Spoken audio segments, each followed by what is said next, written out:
In this journey to becoming the person that you are destined to become, to reaching your highest potential, to living out the life of your dreams,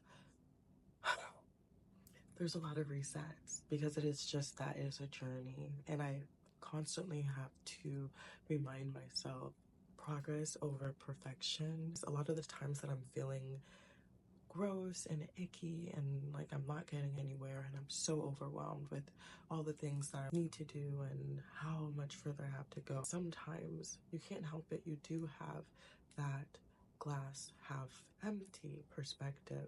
Doesn't matter how far you've come. It feels like you haven't gotten anywhere. When I look up in those moments where I'm feeling the most defeated and I ask myself, when's the last time that you've been to the gym?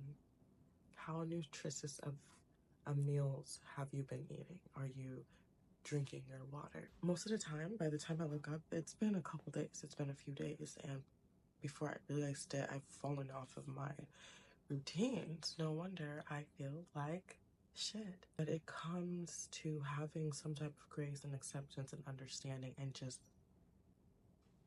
allowing every day to be an opportunity for a reset without beating yourself up for it. This week would be a great example for me. While for the majority of the year I've been pretty consistent with my fitness, at least more consistent than I've ever been in my life, I have weeks where I don't go as hard as others. And this week was swiftly becoming one of those. And I look up and now it's Friday and I haven't been on a gym, I haven't taken my walks, and I'm like, no, this is not what we're doing. So there's 3 days left of the week and I take the fifth day to be my reset day. In the past, it could have been so easy for me to have that fifth day turn into the second week. But it's just being aware and taking those small steps. I took my reset day. I did my meditating, I prayed, finding ways that you can hold yourself accountable when you're trying to make excuses for yourself. I had put in my head that I don't like at-home workouts, and generally I don't.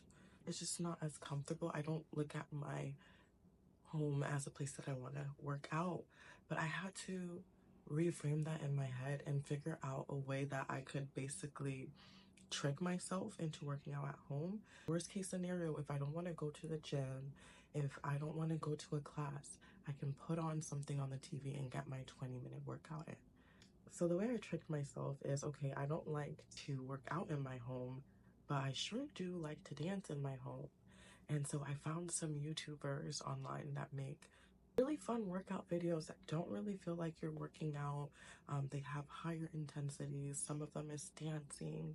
And I'm like, okay, this is my jam. I can do some Zumba action in my living room. This is more feasible for me. Especially with an ADHD brain, sometimes you have to taunt yourself like a child.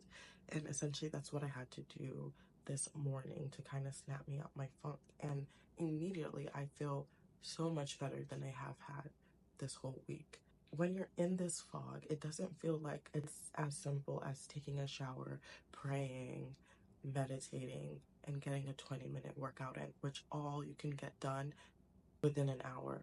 When you're feeling like the weight of the world is on you and you're so far from what you need to be doing and you're not living the life, I feel like those are little nudges like, hey, get back on track, reset, reprogram, like get back to it. And I think why I've been feeling it more intensely in shorter periods of time is because it's like an inner nudge, an inner reminder to have that daily reset, because it's so easy to forget to check in every day.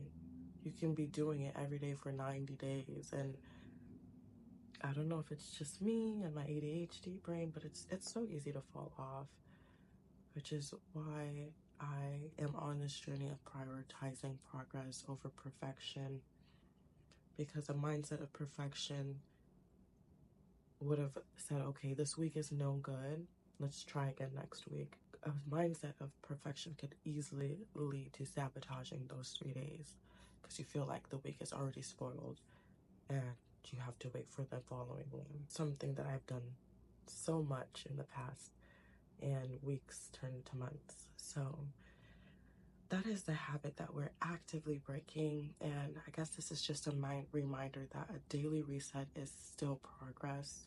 It doesn't diminish anything. You're still on track.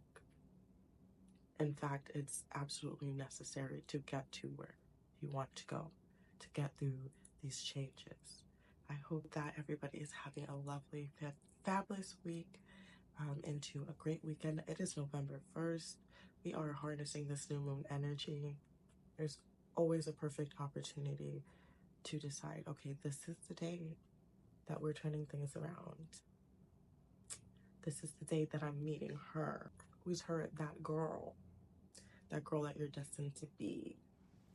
So yes, I feel good. I am about to go on a walk. I just wanted to get my thoughts out there. I'm in the act of just doing, just recording and seeing what comes out of it. Again, saying goodbye to perfectionism and focusing a bit more on progress. Otherwise, everything would just stay in my head, and I would just keep going in circles, and nothing would ever get done. Anyway, if you're feeling it at work, get up, do something to switch up the energy, whether it's dancing or having a healthy, refreshing drink or taking a 20-minute walk. It is often small things that switch up our frequency and get us back on the right track.